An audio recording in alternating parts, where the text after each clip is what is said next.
porque es difícil reemplazar al silo de maíz. Es un forraje espectacular, con muy buena... Si tenés agua y si la planta desarrolla la mazorca, ¿no? Que es lo que le va a dar la calidad. Eh, y nos dio que aumentó más o menos el consumo de materia seca fue en 6 libras cuando comparabas 25% de reemplazo con el control.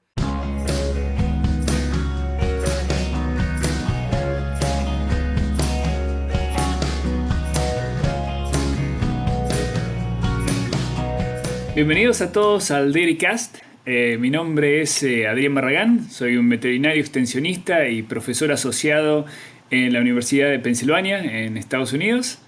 Eh, bueno, para los que no han tenido la oportunidad de escucharme todavía como anfitrión del show, soy argentino, veterinario recibido en 2010 de la Universidad de La Plata. Trabajé un poco con vaca de carne, en Marcos Paz, en Babio, en esa zona, en el conurbano bonaerense.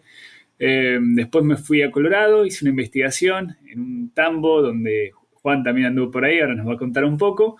Y después me fui a Ohio a hacer la maestría y el PhD con el doctor, el famoso doctor Schunemann, Gustavo.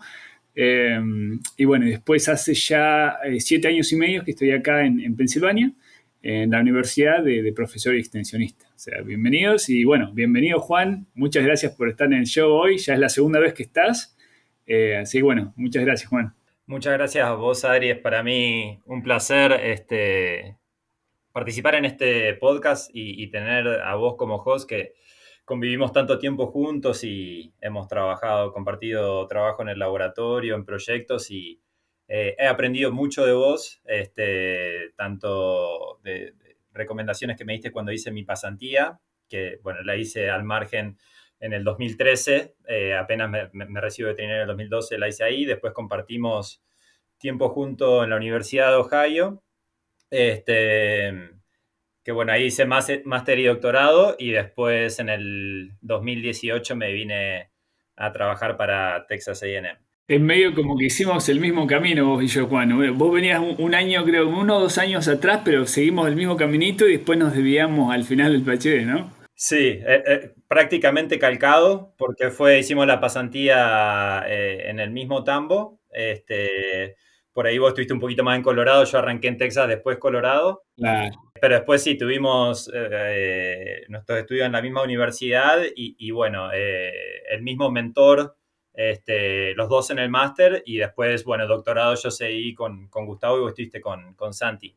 Bueno, y ahora, Juan, en la posición que estás por ahí para la gente que no vio el capítulo anterior, ¿cuál es la posición que tenés ahora en la Universidad de Texas A&M? Ahora estoy profesor asociado, este año ascendí, antes era profesor asistente. Felicitaciones. Gracias. Y soy extensionista especializado en producción lechera. Estoy dentro del Departamento de Ciencia Animal.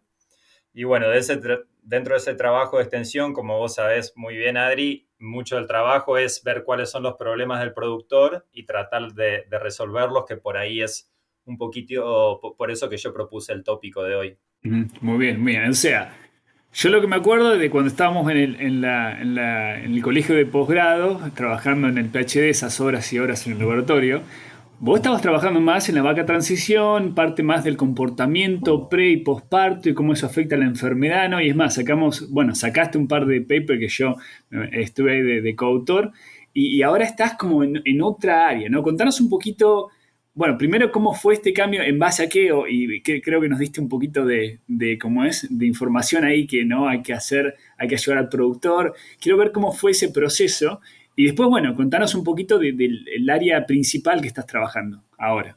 Perfecto. Sí, me fui moviendo un poco de las áreas donde fui trabajando y quería especializarme. Cuando termino, básicamente los estudios de medicina veterinaria, quería trabajar en reproducción. Como vos decís, después en la Universidad de Ohio State fue principalmente periodo de transición de las vacas y prevención de enfermedades. Y cuando vengo a Texas, como el rol del extensionista es a veces ver el problema del productor y hacer investigación aplicada, acá en una zona semidesértica que usamos agua de acuífero, estaban bajando los niveles de agua en los pozos, me dijeron, nos estamos quedando sin agua, entonces empecé a trabajar con producción forrajera a ver qué forraje podemos producir que sea una alternativa al silo de maíz. Así fue un poquito, resumido en un minuto, esa fue toda la historia de los últimos 10 años. Genial, claro. Y ahí yo creo que tocas un punto muy importante de lo que es el veterinario extensionista, ¿no? O por ahí el extensionista en general, ¿no? Que es básicamente encontrar cuál es la necesidad y en base a eso uno tiene que desarrollar la investigación aplicada, ¿no? Que es lo que estás haciendo vos. Entonces, con eso en mente, Juan, hablamos un poco, estás trabajando en silo de sorgo principalmente, ¿no? O en silaje. Ensilaje de sorgo, tratando de resolver la problemática de escasez de agua, que en esta zona es muy importante, pero no solo Texas. Más o menos un tercio de la producción lechera de Estados Unidos está en zona donde hay escasez de agua. Tomá California, estado número uno en producción, terrible. Texas, Nuevo México, Kansas, que también es importante, Arizona, etcétera. Te vas a México, la zona de la cuenca lagunera, Torreón, lo mismo. Argentina, no hay tanto riego donde tenemos los tambos, entonces dependen del clima con años de sequía, muy importante. Oeste de Europa, Italia, con el mismo problema. Entonces, mundialmente este ha sido un tema, sinceramente, Adri, de los que he trabajado, de los que más preguntas e interés he recibido. Sí, sí, no, sí, sin duda un tema con mucho impacto a nivel mundial, como decís vos, concuerdo 100%, Juan. Y ahora tocando un poco vamos a hacer un poquito, como dicen en inglés, vamos a hacer un poquito backstrip, un poco para atrás para ver el silo en sí, ¿no? Por ahí a los que somos, yo soy veterinario, algo me acuerdo que nos dieron de silaje, y vos también, ¿no? Me imagino que ha sido un poquito de refrescar conocimiento, pero el silo en sí es un proceso, ¿no? Para preservar el alimento, ¿no? El forraje, pero ¿qué determina la buena calidad del silo, ¿no? O si no, nos das un poquito de información de esa para los menos sabios como yo. Claro, por ahí para organizarlo y hacerlo de un punto de vista bien práctico, si empezamos a campo tomando muestras de silo, lo primero que vas a ver son lo que llamaríamos las propiedades organolépticas, es decir, cómo se ve el silo y cómo huele. Cómo se ve tendría que ser de un color o marrón claro o verde amarillento, dependiendo qué tipo de silo sea. Por ahí con algunos sorgos que hemos trabajado, BMR estéril es más marrón claro, uno de maíz puede ser más verde amarillento. No negro, cuando es negro ya te preocupás que ese silo esté podrido. Claro. Y con respecto al aroma, generalmente como el principal ácido que se produce es el ácido láctico, el aroma es muy leve y es más bien dulzón. Si tenés aromas como muy avinagrado, eso es que tendrías mucha producción de ácido acético, que eso no querés tener mucho. O si huele rancio o a moho, es algo que también te indicaría que ese silo es de mala calidad. O también puedes ver mohos visiblemente, que eso también te indicaría que es de mala calidad. Ese es el primer paso, el organoléptico. Después puedes mandar muestras al laboratorio y puedes hacer un perfil de fermentación para ver que también fermentó. Y después un perfil nutricional, que puede ver la composición de nutrientes y la digestibilidad de ciertos nutrientes.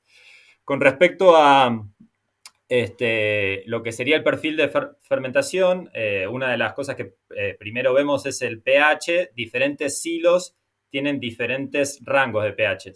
Por ejemplo, si haces un silo de leguminosa, el rango de pH es más alto. ¿Por qué? Porque las leguminosas tienen, por ejemplo, alfalfa, tiene menos azúcar y tiene más proteínas, comparado con otras gramíneas, por ejemplo, con el silo de maíz.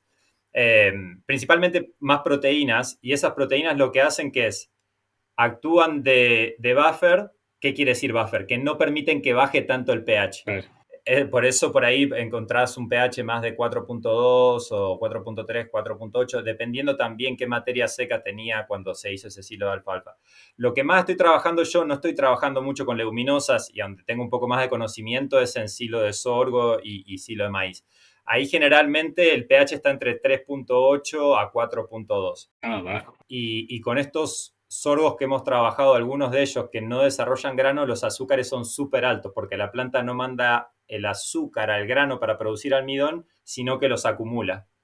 Entonces el pH baja, como hay mucho sustrato, mucho azúcar, el pH baja a niveles de muy buena calidad de silo de maíz, a 3.8. Es un primer punto. Después ves el ácido láctico, ese tiene que ser el principal, así que más del 65-70% de todos los ácidos totales es el láctico. Ácido acético, generalmente es bueno que tengas un poco, pero no más de 3%. Eso te ayuda un poco para que no tengas tanto moho y hongos después cuando se alimenta el silo. Te ayuda a lo que nosotros decimos la estabilidad en el comedero. Y bueno, ácido butírico es uno que no queremos ver nada de producción, o si es producción tiene que ser muy baja. Entonces, básicamente eso cubre la parte del perfil de fermentación. También miramos otras cosas, amonia, miramos etanol, pero eso es lo más importante a grandes rasgos. Y después, con respecto a composición nutricional de estos silos, miramos la materia seca, porque la materia seca te va a decir más o menos qué estabilidad va a tener eso en el almacenaje, digamos, en el silo. Por ejemplo, si vos miras un silo que tiene 20% de materia seca, es decir, alta humedad, ahí vas a estar preocupado de que haya fermentación anormal, que haya fermentación por los clostridios, producción de ácido butírico. Además de que hay tanta humedad que produce el riesgo de que se hagan lixiviados, que ese es un jugo verde que larga la planta, digamos. Si te vas al otro extremo y tenés un silo con 50% de materia seca, o sea, un silo muy seco, es un silo que es muy difícil de compactar, es un silo que no tenía muchos azúcares, entonces la fermentación no es muy buena. Por ahí tenés más metabolismo aeróbico. Después, cuando le alimentás, tenés más peligro de que se produzcan problemas por mohos y por hongos. Levaduras, también puede aumentar el conteo. Bueno, entonces eso es un poco lo que te dice la materia seca. Luego nos fijamos composición de otros nutrientes, fibra, digestibilidad también de la fibra, proteína cruda, almidón y finalmente cenizas, que cenizas lo usamos para ver si tener una idea si hubo contaminación con suelo o no. Ah, mira.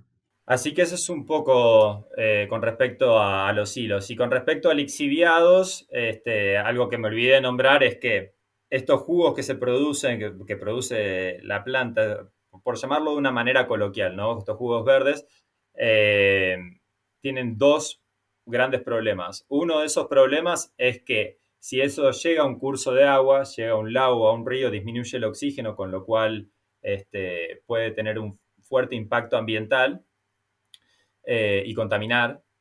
Y el segundo problema de eso sería que también estás perdiendo nutrientes. Con ese líquido se van muchos de los azúcares que son los azúcares que vos querés mantener. ¿Esto por qué es importante? Porque cuando trabajás con híbridos estériles que no desarrollan grano, tienen mucha más humedad, porque no tienen la parte del grano, que es la parte más seca de la planta, sino que es todo hoja y tallos. Entonces hay que tener mucho cuidado cuando se trabaja con eso y utilizar estrategias que son para disminuir esa producción de lixiviados. Por ejemplo, cortar y dejar secar, tener un procesado de la fibra apropiado, no compactar de más, etc.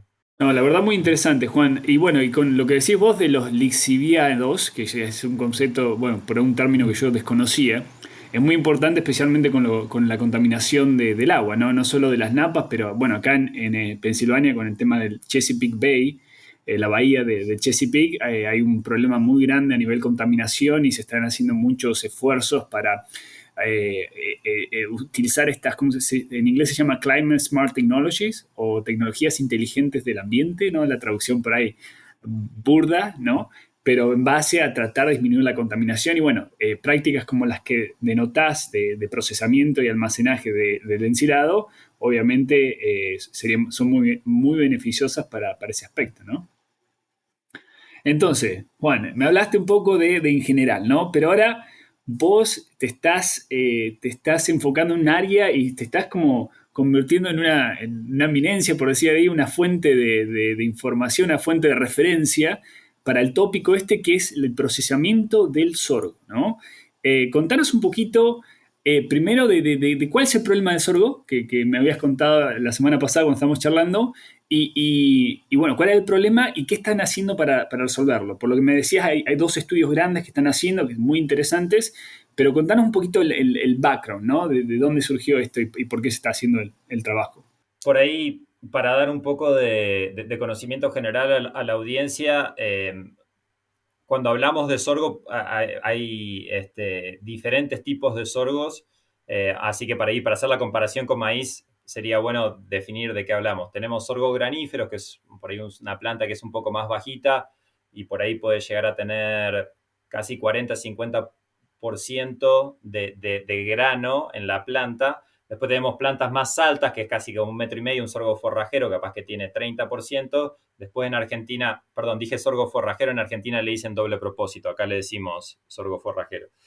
Y después en Argentina está el que le dicen el sorgo silero, que ya estamos hablando de plantas mucho más altas, más de 2 metros de altura, hasta 2,5 metros. Eh, Voy a usar el sorgo forrajero por ahí para compararlo con el maíz, pero hay cosas que ocurren en todos estos tipos de sorgo comparado con el maíz. En líneas generales, lo primero que se ve es que, perdón, lo más importante es que tiene menos digestibilidad de la fibra y menos digestibilidad del almidón, con excepción de los sorgos BMR que le compiten muy bien en digestibilidad de la fibra al maíz convencional. ¿Cuáles son los sorgos BMR? BMR viene la sigla del inglés Brown Mid Rib, que básicamente tiene, si ven la planta, es marrón la parte del medio de la hoja, eh, tiene un genoma diferente, puede estar en diferentes cromosomas la modificación, en el 2, en el 6 o en el 3, si mal no recuerdo, pero en otras palabras lo que sucede es que produce menos lignina la planta, y la lignina es un compuesto que es de la fibra que es casi indigestible, prácticamente indigestible. Entonces con eso generalmente vemos, cuando comparamos sorgos BMR con no BMR, medio punto porcentual en promedio menos de lignina. O sea que si tenemos con uno, digamos, 4,2% de lignina en un sorgo convencional, en un BMR estamos en 3,7, y vemos 5 puntos porcentuales, perdón, más de digestibilidad de la fibra. Es decir, con un sorgo convencional, si estamos por ahí en promedio, voy a inventar estos números, pero digamos 43% de digestibilidad de la fibra a las 30 horas, con un BMR estaremos en 48%. Eso en general. Después hay variación, o sea, tenés que buscar cuál BMR funciona para cada uno. Y el grano puede ser por varios motivos, pero es el más grande de todos, el procesamiento. Cuando comparamos grano de maíz con grano de sorgo, el grano de sorgo es de entre 5 a 10 veces más chico que el grano de maíz. Con lo cual, cuando pasan las cosechadoras por el campo y tienen que picar, digamos, primero pasan, cortan la planta, la pican que hacen el corte horizontal y después pasa por unos rolos quebradores de granos. Para quebrar el grano, como es 5 a 10 veces más chico, es muy difícil para la máquina. Es extremadamente difícil. Entonces lo que se hace es, y lo que hemos estado colaborando, es desarrollar una tecnología muy agresiva con unos rompedores de granos que son, o roladores que tienen un diseño muy agresivo y ajustes muy agresivos. O sea, se ponen más justos, en vez de 2 milímetros de distancia como se usa para el maíz, se pone a 1 milímetro o más cerrado, y una velocidad diferencial, que un rolo quebrador gira 50% más rápido que el otro. Parecido a la tecnología de Shredless, ese principio de la velocidad diferencial. Muy interesante. Eh, y sí, y vos hablaste un poco de este sorgo que no produce grano también, ¿puede ser? Claro, al principio, como esa tecnología no existía, porque recién empezamos a colaborar el año pasado con la compañía que desarrolló esa tecnología.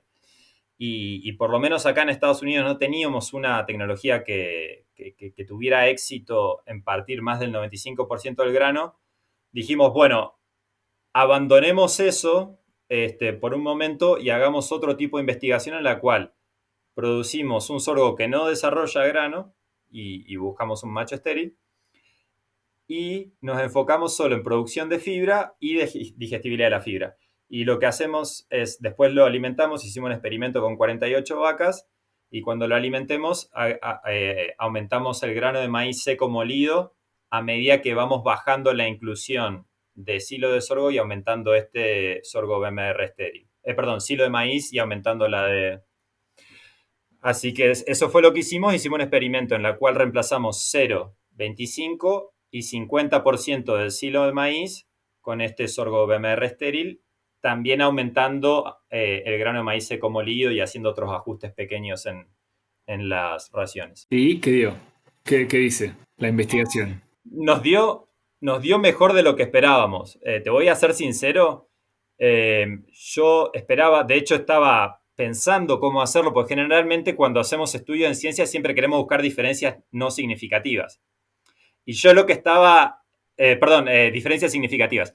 Lo que estaba esperando es que no haya grandes diferencias, es decir, no estaba buscando que se produzca necesariamente más leche o aumentar el consumo, sino que sea lo suficientemente similar para que lo pueda reemplazar. Porque es difícil reemplazar al silo de maíz, es un forraje espectacular, con muy buena... Si tenés agua y si la planta desarrolla la mazorca, ¿no? Que es lo que le va a dar la calidad.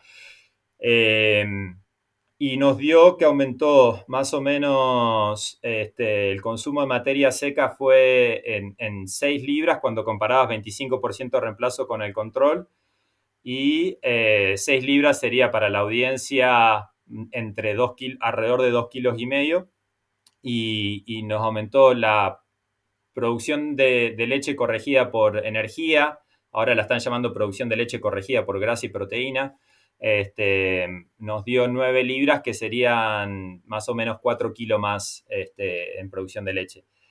Ahora bien, hay personas que ven este resultado y dicen, bueno, yo soy escéptico, no creo que encuentre estos resultados. Yo comparto ese escepticismo con ellos. Lo importante de esto es que no bajó la producción de leche. Lo más importante para nosotros era probar, ¿esto puede ser una alternativa? ¿Sí o no? Y no es solo nuestro estudio el que lo mostró. Hay un estudio que hizo un metaanálisis. Un metaanálisis es básicamente un estudio de varios experimentos, en el cual hubo 9 experimentos, y ahí mostraron que los sorgo BMR se comparan mucho con el maíz en lo que es digestibilidad de la fibra. Obviamente que si los empezás a reemplazar, tenés que considerar también la digestibilidad del almidón, que puede ser menor, entonces tenés que aumentar grano maíz seco molido. A veces eso produce un poco de confusión entre la audiencia. Eso quiero que quede claro. O sea, no es que simplemente sacamos silo de maíz y pusimos silo de sorgo BMR. No, lo tenés que hacer, pero tenés que ajustar otras cosas en la dieta Claro, si no la energía es muy baja, ¿no? Si reemplaza directamente, porque no tiene el grano. porque no tiene grano, exactamente. Ahora, Juan, lo que hicieron ustedes básicamente reemplazaron cientos porcentajes del total del silo de maíz con este sorgo. ¿Han pensado en hacer un experimento en que se reemplaza todo el silo de maíz por el sorgo y se suplementa con grano molido? ¿O eso no sería aplicable? Lo pensamos, no lo hicimos porque pensamos que iba a funcionar un reemplazo parcial y voy a tratar de explicar por qué. En ese escenario, vos tendrías que aumentar básicamente el almidón, en vez de estar viniendo del silo de maíz y del grano de maíz seco molido, te estaría viniendo principalmente del grano de maíz seco molido. ¿Cuál es el problema? Que la digestibilidad en el rumen del almidón del grano de maíz seco molido es más baja comparada que con la digestibilidad del grano del almidón que viene del silo de maíz. ¿Por qué? Porque tiene más humedad. Ese grano tiene más humedad, entonces se comporta como lo que se llama acá high moisture corn, que sería el grano de maíz húmedo. ¿Qué quiero decir con esto? Que los nutricionistas generalmente buscan un balance de cuánto almidón se digiere en rumen y cuánto almidón se digiere en intestino. Y si hacíamos ese 100% de reemplazo, nos quedábamos con poco almidón que tenga mayor digestibilidad en el rumen y estábamos poniendo casi todo el almidón, llevándolo más a la digestibilidad intestinal. Ese es el principal motivo por el cual inclusive a campo no se ve nutricionistas que estén haciendo un reemplazo más del 30% de almidón. Pero bueno, nosotros 25 y 50 nos funcionó. numéricamente 25 fue el más alto de todos. Y significativamente los dos fueron diferentes con respecto al control. Buenísimo. Entonces, básicamente, como para resumir un poco los proyectos principales que estás haciendo, o sea, se puede dar o el sorgo sin grano y reemplazarlo parcialmente con el silo maíz, o ahora están estudiando esta nueva tecnología para procesar mejor el grano del sorgo y podría ser, ¿es un reemplazo total del silo maíz o también todavía tiene que estar el silo maíz? Bien. La respuesta corta a eso es no lo sé aún porque no hicimos el experimento que lo alimentamos. Pero lo que sí vimos, o sea, nosotros hacemos este experimento y cuando básicamente el año pasado nos enteramos que estaba esta tecnología, empezamos a colaborar.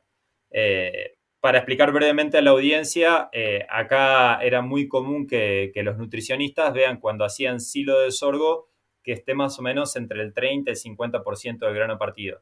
Para poner esto en perspectiva, antes no se aceptaba el maíz menos del 95% de grano partido acá. Es más, hoy en día muchas de las lecherías no quieren ver granos enteros de maíz. Siempre tienen que estar partidos. Es más, a veces no quieren ver mitad de grano. O sea, tiene que estar partido en más de dos partes. El sorgo es completamente diferente porque es 5 a 10 veces más chico. Entonces era muy difícil, se veía entre 30 y 50%. Se desarrolla esta tecnología, nos contactan y me dicen a mí, están partiendo el 100% del grano. A lo cual, como gente generalmente que somos, que estamos en la ciencia, lo primero es ser escéptico No le creímos. y decir, no lo creo, Me está me volaseando. estás voraciando. Entonces, bueno, voy a campo, tomamos muestra, usamos un separador de partículas desarrollado, de hecho, en la universidad que vos estás, que es el de Penn State, y una vez que separamos todas las partículas, en la parte de abajo de la caja de Penn State y en el tercer panel, que es el que tiene 4 milímetros, separamos todos los granos y los empezamos a contar. Separar enteros y partidos. Y había 1.5% de grano enteros, con lo cual no estaban partiendo el 100%, pero estaban partiendo el 98,5%. Cerca, sí, sí. Entonces, bueno, frizamos eso y lo ensilamos, hacemos un mini silo en bolsas por 3 meses. Lo mandamos al laboratorio y la muestra de 6 meses, la digestibilidad del almidón nos dio en el rumen, después de 7 horas de incubación, 66%. Para poner en perspectiva, el promedio nacional del almidón es 75%. Y alguno puede decir, bueno, todavía sigue por debajo, Sí, pero pero nos acercamos mucho y cosechamos en grano estado duro, que la digestibilidad es más baja que en grano pastoso. Generalmente el grano, cuanto más humedad tiene, más digestibilidad va a tener ese grano. Y antes se cosechaba, como no se podía partir, se iba mucho a grano pastoso para tratar de compensar ese mal partido con más humedad en el grano. Y ahora con esta tecnología no, se puede ir a grano duro y como parte tanto el grano, eso combinado con un tiempo significativo de ensilaje para que las bacterias puedan romper la proteína y aumentar la digestibilidad del almidón, porque el almidón está vinculado con estas proteínas en esta matriz de proteína almidón, fue lo que está logrando estos resultados. Lo que nos pasó anecdóticamente, y el otro estudio que seguimos haciendo fue que el nutricionista de ese TAM donde hicimos el trabajo dice, mira Juan, saqué una muestra a los 8 meses y la digestibilidad era del 84%. O sea, se fue del 66 al 84%. sobre el tiempo dependiente, ¿no? A mayor tiempo aparece que tienen los microbios trabajan más en la matriz, ¿no? Correcto, es tiempo dependiente. Y esto es sabido también para el maíz. Hay tres cosas, en resumidas cuentas, si la gente quiere un resumen bien chiquito, que aumentan fuertemente la digestibilidad del almidón. Pueden haber más cosas, pero las tres más importantes es la humedad en el grano. A mayor humedad vas a tener generalmente más digestibilidad del almidón. La otra es el partido del grano. Cuanto más partido, mejor digestibilidad del almidón. Y la tercera es el tiempo de ensilaje. Para el maíz, por ejemplo, a veces tratan de esperar 4 meses porque ahí es cuanto más aumenta la digestibilidad del almidón y después se empieza a aplanar un poco la curva, ya no aumenta tanto. ¿Qué pasa? Que eso también tiene un costo de interés porque vos tenés el silo y no puedes estar 2 años sin usar el silo. Lo tenés que usar en un tiempo y si tenés escasez forrajera lo querés usar más rápido. Pero generalmente lo que se trata de saber es, bueno, cuál es la cantidad mínima que debería esperar si es que puedo para tratar de lograr ese aumento en la digestibilidad del almidón lo más rápido posible. Entonces el nuevo estudio que estamos haciendo es, otra vez vamos a comparar sin fermentar y a los 3 meses, que es lo que hicimos antes, pero ahora le vamos a agregar a los 6 meses y a los 9 meses. Entonces tratar de ver dónde está ese sweet spot, ese lugar dulce de dónde podemos esperar un tiempo sin que sea demasiado largo para tratar de aumentar esa digestibilidad del almidón. Interesante. Y ahora vos mencionaste un poco la consistencia del grano. Esta tecnología nueva, ¿no? Que se evaluó en el grano duro. ¿Sería igual, mejor o no habría diferencia en el grano suave, pastoso, ¿no? ¿Puede que eso afecte el procesado, afecte la máquina o qué comentarios tenés ahí? Yo creo que en sí, como fin de partir al grano, la tecnología también sería mejor. El problema ahí es que volvemos un poco al problema de los lixiviados. Cuando estás en grano pastoso, generalmente para un sorgo forrajero, estás hablando que esa planta tiene de humedad, ponele tal vez 28% o un poquito más. Puede llegar a 30%. Cuando estás hablando ya de grano duro, ya estás más cerca de 32-34% de materia seca. Pongámosle dos valores, 28 y 34. Si usás 28 con esta tecnología que es extremadamente agresiva, nosotros sabemos que si procesás más la fibra, puede aumentar el riesgo de lixiviados. Entonces, hay dos motivos por el cual la compañía no está recomendando que tiene esta tecnología de procesado ir a pastoso. Una es esa, es la preocupación de que aumenta el riesgo de lixiviado. La otra es que el grano va a tener más almidón en estado duro. La planta acumula almidón, digamos, tenés, si querés, lechoso, después tiene un poco más almidón en pastoso, más almidón en duro, después deja de poner almidón, que es cuando llega a la madurez fisiológica. Entonces lo que dice la compañía es, no, por dos motivos. Uno, vas a tener más almidón en duro y además ahora lo podemos partir y además vas a tener una materia seca que es más acorde a lo que quieren tener los productores. Vas a estar en 32-33% de materia seca y no en 28, 29, como estarías por ahí con un grano pastoso. Claro, o sea, tiene más almidón siempre y cuando lo puedan digerir, que parece que están en buen camino para esa parte, aumentando la digestibilidad, ¿no? Sí, bueno, el almidón está, independientemente de si se puede digerir o no, que ese fue uno de los principales desamores entre el productor lechero y el sorgo, porque el almidón lo veían, decía 25%. Entonces ellos decían, bueno, esto si lo alimento me va a dar la leche. ¿Qué pasaba? Cuando esto se enviaba al laboratorio, el laboratorio ¿qué hace? Muele las muestras y después hace análisis de digestibilidad. Entonces eso no representaba la realidad, porque la vaca no estaba moliendo con los dientes los granos. Obviamente puede haber una disminución de partículas por la masticación, pero no al nivel que se hacía en laboratorio. Y el almidón terminaba en materia fecal, o sea, terminaban con materias fecales con un almidón muy alto, a veces hasta más de 10% de almidón en materia fecal, y ahí estaba la pérdida. Básicamente ese era el problema. Tal cual. No, muy interesante. Un tema genial, Juan. Yo creo que es un tema para hablarlo por horas, pero bueno, no, nos piden que lo tengamos dentro de las 25 o 30 minutos, así que eh, cubriste mucha información hoy. Muy interesante, aprendí muchísimo. Si vos tenés, por ejemplo, somos extensionistas, ¿no? Como decimos en Argentina, cortito y al pie. ¿Qué es la recomendación que le darías ahora con la tecnología que tenemos a un productor que dice, estoy en sequía, no puedo crecer el maíz, no puedo cosechar el maíz?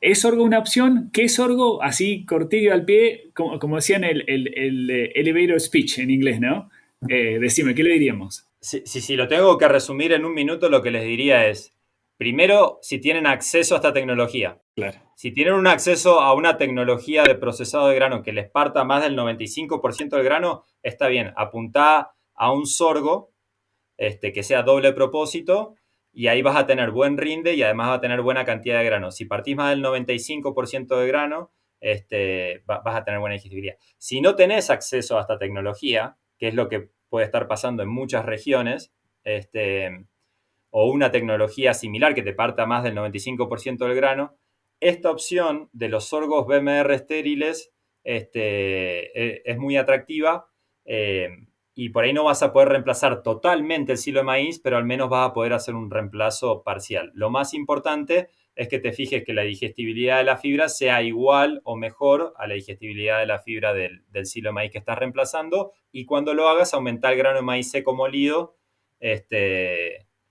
para compensar esa pérdida de almidón y de energía que vas a tener con el BMR estéril. Genial, genial, perfecto. Cortito al pie, me encantó. Bueno, Juan, muchísimas gracias nuevamente. Un gusto, como siempre, hablar con vos y charlar de investigación o de la vida. Y bueno, muchas gracias a la audiencia por la atención y por estar presentes y nos vemos en la próxima. Muchas gracias a vos, Adri.